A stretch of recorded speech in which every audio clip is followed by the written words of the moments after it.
Hello guys, welcome back to another video. Another video. So today we'll be doing power scaling, and I do a little bit of power scaling on the down low. I'm not really an accurate one, not that accurate, not that really accurate. So anyways, so I will try to do it as accurate as I can. So we'll be doing this video: how strong are the expendables in pressure? So the people who get sent down to the bottom of the ocean to get the crystal. How strong are you in pressure? So it's going to be interesting to see how strong the player is, and I think it's going to be a cool concept. Anyways, so if you guys enjoyed the video, make sure to like and subscribe, and let's begin.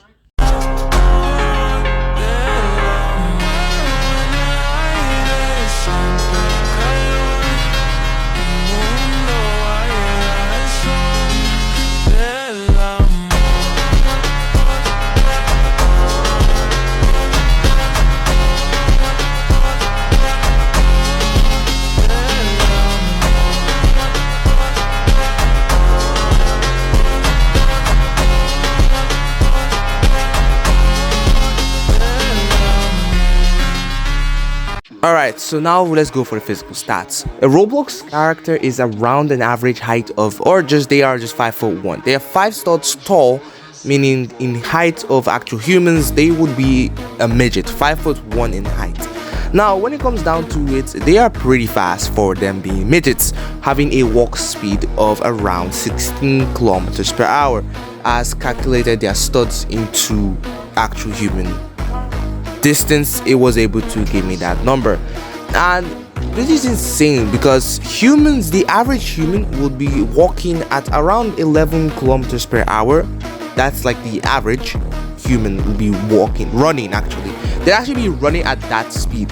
So the real Roblox characters being able to walk at just walking is that fast. If we calculate their running speed, it will be just double that.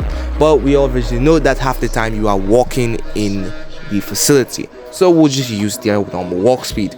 Now that's insanely fast, and to top that all off, they are also walking like that constantly.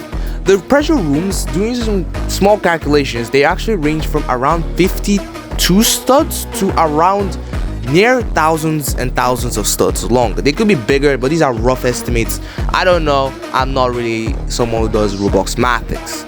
Okay, so now stick with me here, because this is where I'm about to be like lost myself, because to maintain that kind of speed constantly, it's gonna take you a while to get your 100 rooms. Now, taking that into account, I've never really seen the player, take a break from walking, especially speedrunners. When they're speedrunning, I've never really seen them stop to do stuff. So even at that, they are operating at peak human to probably superhuman speed, superhuman endurance, and their speed will probably be as well peak human, because again, they're just walking and we've never really seen them run. So that's where I would really put them in terms of endurance and speed. Now, here comes where we're gonna start getting lost, because this is where these players start to become really broken, and you start to wonder how they got caught in the first place. So next, we're moving on to durability. Okay, so here is where we are gonna start getting really into the higher scales of things. First off, in terms of durability, this guy is freaking nuts. He's able to walk on, your character is able to walk over landmines and trip mines quite casually, sustaining almost zero damage. Actually, they sustain around 40 or 50% of your health, but it doesn't really affect you or show that you are really injured.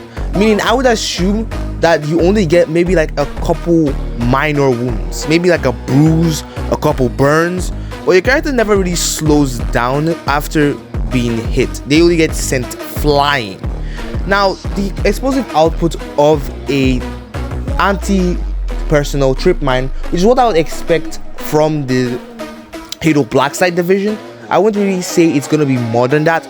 It is pretty obvious that they output a whopping 50 to 100 grams of TNT for the landmine, the blast landmine. And I won't think they're using a fragment landmine, because I don't really see fragments flying when you get exploded.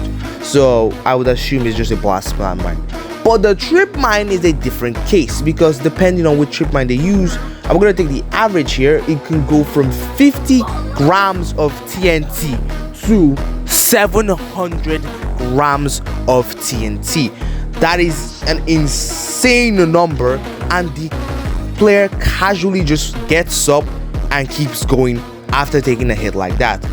That is some insane durability, and to be clear, those explosives walking on the landmine is a lethal thing. It should immediately kill anyone, but he just casually walks up. No, so it's not even like it's the blast radius. No, he walks straight on it and is winning the 100% full capabilities of taking the full blast of the landmine, meaning he is quite literally very, very durable, going for superhuman durability.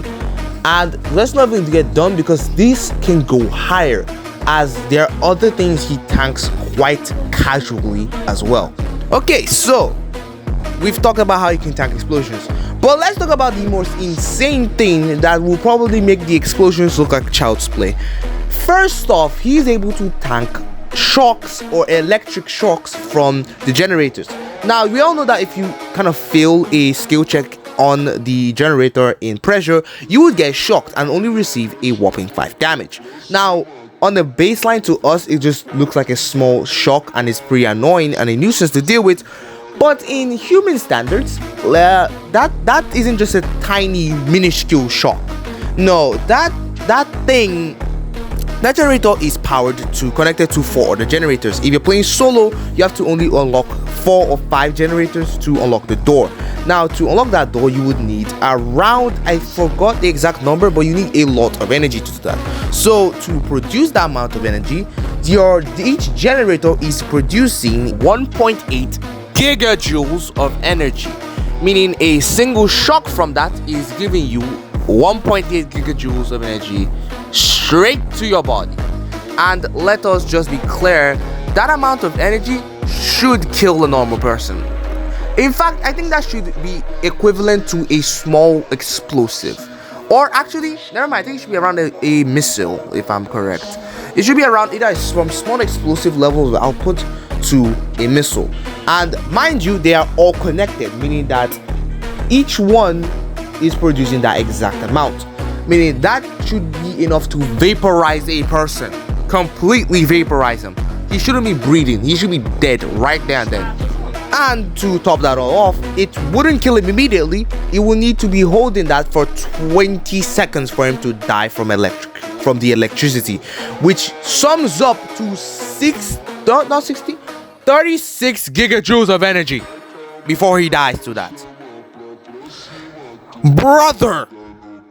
No, that's not even normal. That's building level. That's actually large building levels outputs of TNT.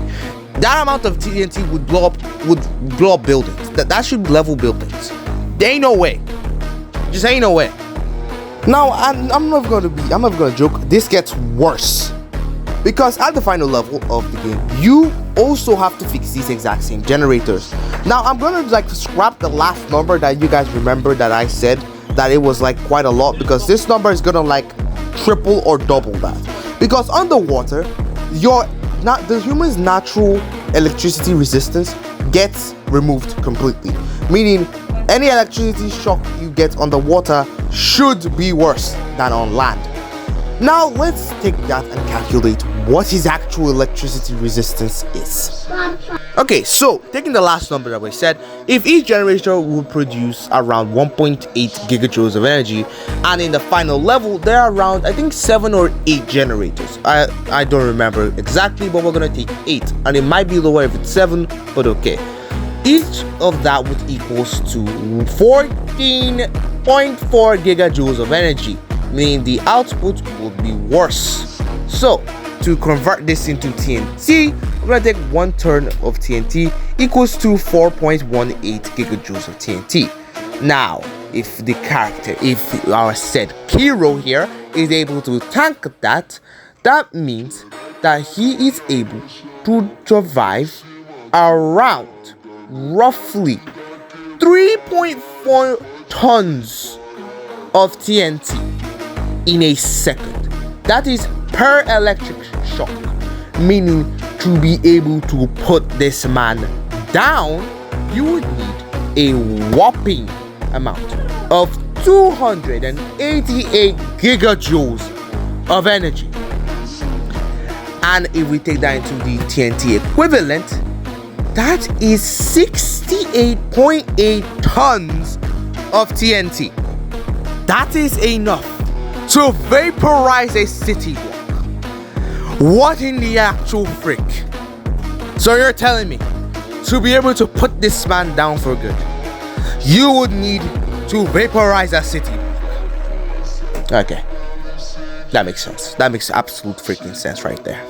So that means that he has city block level durability, and this is completely forgetting that there are other things in this game that probably are very strong. So we're just gonna leave most of the stuff, but we're gonna stop there, because before I get into some things that I didn't know and some feats that I didn't even know this man could pull off, I'm gonna just leave it at that, saying his city block level durability. So that is where he stays. Now, if we talk about smarts, he's actually really smart as a person, because being able to adapt to his surroundings and constantly learn is pretty interesting. And when I get to his abilities, we would soon understand why this man is literally the most broken person on the planet.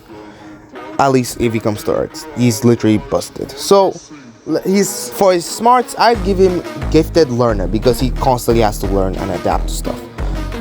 Now let's get into his abilities. Oh, I'm gonna love this one. Okay, so one of his abilities are return by death.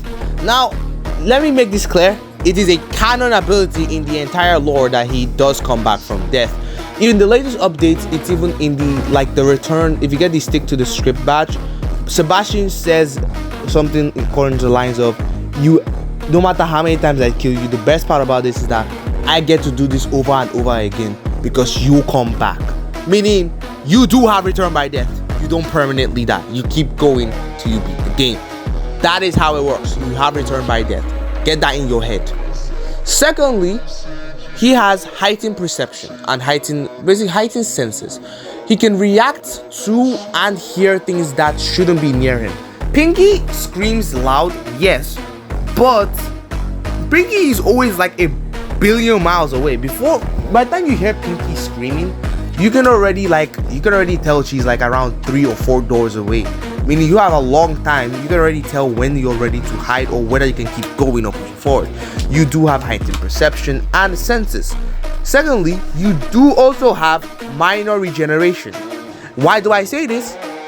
Half of the shit that you get hit with, you should die from blood loss. Yet somehow, the player never takes blood loss damage.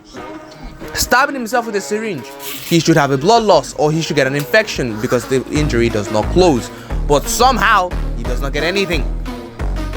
Secondly, he is immune to toxins. Well, he technically is immune to toxins because he's able to eat a chunk of Wall Dweller and be perfectly fine. In fact, he actually heals. Yep, he gets permanent regeneration that speeds up his natural regeneration speed, allowing him to heal from mainly anything that doesn't one-shot him. Now, in terms of that, he also has a couple other abilities like faster reactions, which is he's able to react to Blitz and the multi-monster. He also has a pseudo sixth sense, something like a Spidey sense if you turn on death mode, which basically just alerts you when there's a monster nearby, basically having a pseudo sixth sense. And lastly, he's also an adaptive learner, meaning you are able to adapt to things the more you keep retrying. So basically, like Subaru, every time the Subaru dies, he just gets smarter and adapts to the thing that kills him. Yeah, basically you're just Subaru but better and less of a pussy and don't die that quickly. Now, that's pretty much all his abilities in a nutshell. I don't know if he has any extra abilities. Oh wait, I just remembered. Honorable mention abilities are being able to turn into a ghost.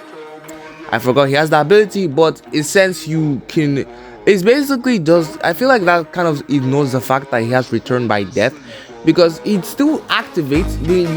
You can become a ghost to keep playing with your friends if in a multiplayer lobby. So that ability is only useful like if it's a multiplayer. So you can become a ghost and be like in a state of limbo until he chooses to leave the ghost version and restart the game, which still leaves you with the ability of return by death, is just you just a ghost if and keep playing. Yeah, you can just haunt your friends if you want, like taunt people. So that's another ability he has, but doesn't really affect him in the sense of things. So I think that's pretty much all for this character. And if there's anything I missed, make sure to put that in the comments. Now I may, while editing this, I might remember some things that he is, you know, immune to or doesn't die to, but for now I think that's all. So I'm gonna put up the character stat sheet right now, and here is the Expendable stat sheet.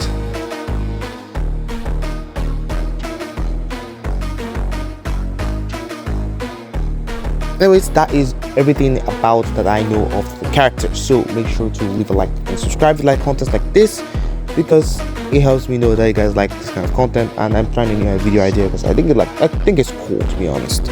So make sure to subscribe, and if you guys have any other Roblox character or person that you want me to do a video on, I will be happy to, because I'm also planning on doing one for blocks routes or one for doors, because that'll be cool, and then we'll see who's stronger, which the Expendables or the door people, which one who's physically who would win in a fight.